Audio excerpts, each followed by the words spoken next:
حضرت عمر فاروق کے پاس ایک نوجوان آیا شکایت لے کر اپنی بیوی کی. تو ان کے ایک باہر کمرہ بنا ہوا تھا, اس کمرے میں بیٹھ گیا. تو کیا ابھی حضرت عمر نکلیں گے تو اپنی بیوی کی شکایت کریں گے, لیکن دیکھ رہا ہے کہ اندر آواز آ رہی ہے. دروازے پہ کان لگایا تو کیا سن رہا ہے کہ ان کی بیوی عمر کے اوپر برس رہی ہیں. صاحب تم تو چلے جاتے ہو, پکنے کو کون لائے گا, کھانے کو کون لائے گا, آٹا کون لائے گا, چاول کون لائے گا, یہ کون لائے گا, تم تو چلے جاتے ہو, تمہیں فکر ہوتی ہے پھر گھر کی. حضرت عمر سر نیچے ڈال کے کر رہا ہے. یہ کہنے لگا لو, یہ اٹھ کے چلنے لگا. حضرت عمر تھوڑی دیر کے بعد گھر سے نکلے, کمرے میں آئے, کہیں یہاں تو ایک آدمی بیٹھا, دیکھا وہ جا رہا ہے, اس کو آواز دی, اے ہلو ہلو سنو, اے.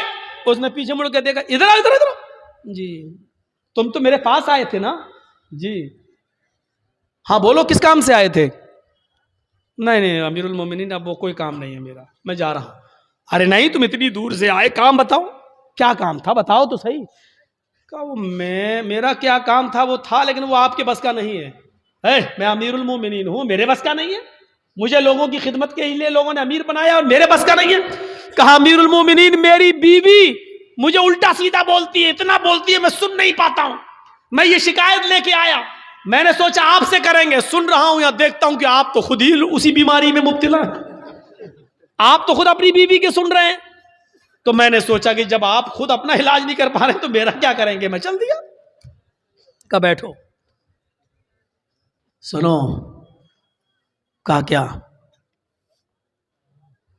بیوی سے جب ملتے ہو, ہم بستری کرتے ہو, تو جو بچہ پیدا ہوتا ہے وہ بچہ کس کا ہے. کہا میرا. اس کو نہلانے اور دھلانے کی ذمہ داری کس کی ہے. کہا میری. بیوی جو آپ کے بچے کو دودھ پلا رہی ہے, یہ اس کی ڈیوٹی نہیں ہے دودھ پلانا. پلا دیتی ہے, اگر وہ دودھ پلانے کا پیسہ آپ سے مانگے تو آپ کو دینا پڑے گا, لیکن پھر بھی وہ پلا دیتی ہے بیچاری فری میں. یہ کس کی ذمہ داری ہے دودھ پلوانے کی. کہا میری. کہا یار جب وہ ہمارے بچے کو نہلا دیتی ہے, دھلا دیتی ہے, لیٹرین کرا دیتی ہے, اس کی گندگی کو صاف کر دیتی ہے, اس کو دودھ پلا دیتی ہے, کھانا پکانے کی ذمہ داری بھی بیوی کی نہیں ہے. مولانا صاحب یہ کیا بیان کر رہے ہو, گھر کا کہیں الٹا سیدھا نہ ہو جائے معاملہ گڑبڑ. یقین مانیے جب آپ کا نکاح ہوتا ہے تو آپ سے کہا جاتا ہے کہ آپ کا نکاح فلاں فلاں کی بیٹی کے ساتھ اتنے اتنے روپے مہر کے عوض علاوہ نان نفقہ آپ کے ساتھ آپ کے نکاح میں دیا جا رہا ہے. کہ آپ نے قبول کیا, تب آپ کہتے ہیں میں نے قبول کیا. اس میں آپ کو کیا کہا جاتا ہے, اتنا مہر ہے علاوہ نان نفقہ, یعنی نان مانی روٹی, نفقہ مانی خرچہ, یعنی روٹی اور کپڑا خرچہ یہ سب الگ. اس کے علاوہ روٹی آپ کو دینا ہے, کھانا آپ کو دینا ہے. اگر وہ نہیں پکاتی ہے تو آپ اس سے زبردستی نہیں پکوا سکتے ہیں, اور کھانا آپ کو کھلانا پڑے گا. خود پکاؤ کھلاؤ یا ہوٹل سے لاؤ کھلاؤ, لیکن وہ کھلا دیتی ہے اور پکا دیتی ہے. تو کیا تم اتنا بھی نہیں سن سکتے ہو. کہا امیر المومنین اچھا ہوا یہ مجھے بتایا, یہ بات کہیں میری بیوی کو مت بتا دیجئے گا, ورنہ روٹی بھی ہم ہی کو پکانا پڑے گی. ٹھیک ہے میں سنوں گا. پھر حضرت عمر فاروق نے کہا سنو, تم نے اللہ کے رسول کی حدیث نہیں سنی. فَإِنَّ خُلِقَتْ مِنْ ضُلَعٍ, عورت آدم کی بائیں پسلی سے پیدا ہوئی ہے, اور پسلی کا اوپر والا حصہ یہ ٹیڑھی ہوتی ہے. ٹیڑھی پسلی کیسی ہوتی ہے, یہ والی پسلی آپ نکالیے بائیں طرف کی, ایسے نکلے گی, یہ پسلی ہے. اللہ کے نبی کہتے ہیں کہ یہ آدم کی پسلی سے پیدا ہے بائیں, اور پسلی ٹیڑھی ہوتی ہے. فَإِن ذَهَبْتَ تُقِيمُهُ كَسَرْتَهُ, اگر تم نے اس پسلی کو سیدھا کرنے کی کوشش کی تو پسلی سیدھی نہیں ہوگی. ایسے کرو گے یہاں تک ہو جائے گی, بس یہ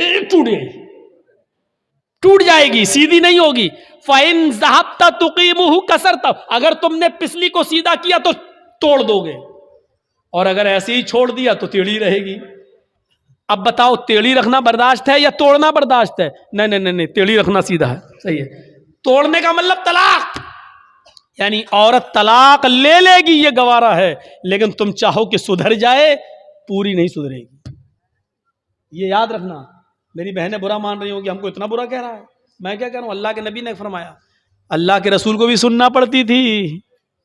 ایک بار حضرت عائشہ صدیقہ ناراض ہو گئی اور اللہ کے نبی کھجور لے کے ان کے پاس بیٹھے، عائشہ کھاؤ، اور وہ ناراض ہے، کہتی نہیں کھاؤں گی، بھوک نہیں ہے، چہرہ پھیر لے آؤ۔ اللہ کے رسول ادھر آ گئے، جہاں چہرہ تھا ان کا ادھر آ گئے۔ ہم لوگ ہوتے تو کیا کرتے؟ کھاؤ، لو، نہیں کھائیں گے، چہرہ ایسا کر لیا، نہیں بھوک نہیں، کھا رہی کہ نہیں کھا رہی، نخرے دکھا رہی ہے، کھا، ایک تو منا رہا ہوں۔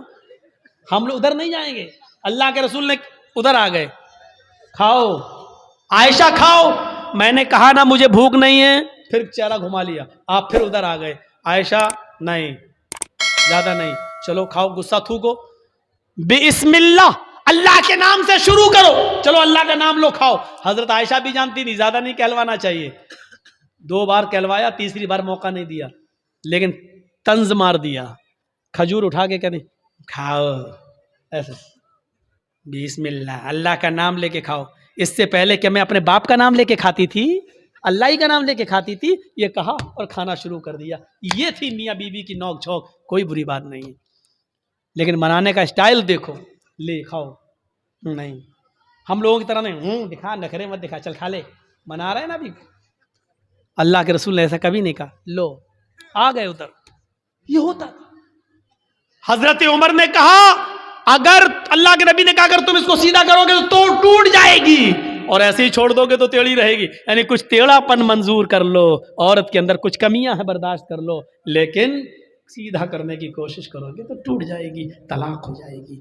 کتنی بہترین چیز بتائی، وَأَنفِقْ عَلَىٰ عَيَالِكَ، اپنے بیوی بچوں پر خرچ کرو، حیثیت کے مطابق، استطاعت کے مطابق۔ عورت کو بھی چاہیے کہ اپنے شوہر کی کا معاملہ دیکھے، بیچارہ بزنس کرتا ہے یا رکشہ چلاتا ہے یا مزدوری کرتا ہے، اسی حساب سے وہ اپنے شوہر سے اپنے خرچ کا مطالبہ مانگے، زیادہ مطالبہ وہ نہ کرے۔ یہ کتنی چیزیں ہو گئیں؟ 8۔ اور 9ویں چیز، ہاں یہ تھوڑی سی سخت ہے، وَلَا تَرْفَعْ عَنْهُمْ عَصَاكَ عَدَبًا، اپنے بیوی اور بچوں کے اوپر سے ڈنڈا مت اٹھاؤ۔ ادب سکھانے کے لیے لاٹھی ڈنڈا رکھے رہو، یعنی کبھی کبھی مارنے کی ضرورت پڑ سکتی ہے، ہلکی پھلکی مار سکتے ہو، ہلکی پھلکی مار۔ وہ بھی کب؟ بتا دیا کہ جب وہ تمہارے بستر پر کسی ایسے آدمی کو آنے دیں جس کا آنا تمہیں پسند نہیں ہے، یعنی بستر تمہارا اور غیر مرد کو وہ اپنے بستر پہ بلائیں، تب تم اپنی بیوی کو مار سکتے ہو، لیکن ہلکی مار، اتنی نہیں کہ جب پنچایت بیٹھے تو پیٹھ کھول کے دکھائے دیکھو کتنے داغ پڑ گئے، اتنا مارا پیٹھ سوج گئی، اتنی مار نہیں۔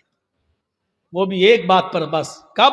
جب وہ تمہارے بستر پر کسی غیر مرد کو بلائیں، میرا مطلب آپ سمجھ رہے ہوں گے، یعنی آپ کو چھوڑ کر کسی غیر مرد سے تعلق قائم کر لیں، تب آپ اپنی بیوی کو مار سکتے۔ اس وقت بھی طلاق مت دیجئے، اس وقت بھی سمجھائیے، ماریے ہلکی تاکہ وہ سدھر جائے، بستر الگ کر دیجئے، کمرہ الگ کر دیجئے، لیکن گھر میں ہی رکھیے آپ اس کو، ہو سکتا ہے اللہ تعالیٰ پھر محبت پیدا کر دے۔ میرے بھائیوں، اور اس کے بعد بھی نہیں سدھرتی ہے تب طلاق کی نوبت آتی ہے۔ یہ 9 چیزیں ہو گئی ہیں، وَلَا تَرْفَعْ عَنْهُمْ عَصَاكَ عَدَبًا وَأَخِفْهُمْ فِي اللَّهِ، اور اپنے بیوی بچوں کو اللہ سے ڈراتے رہو۔ اللہ کے نبی نے اپنی بیوی بچوں کو اللہ سے ڈرایا، یا فاطمہ بنت محمد انقذی نفسک من النار، میری بیٹی فاطمہ دنیا میں عمل کر، یہ مت سمجھنا کہ تیرا باپ نبی ہے تجھے اللہ کے عذاب سے بچا لے گا، نہیں، دنیا میں عمل کر، تیرا باپ قیامت کے دن کوئی کام نہیں آئے گا۔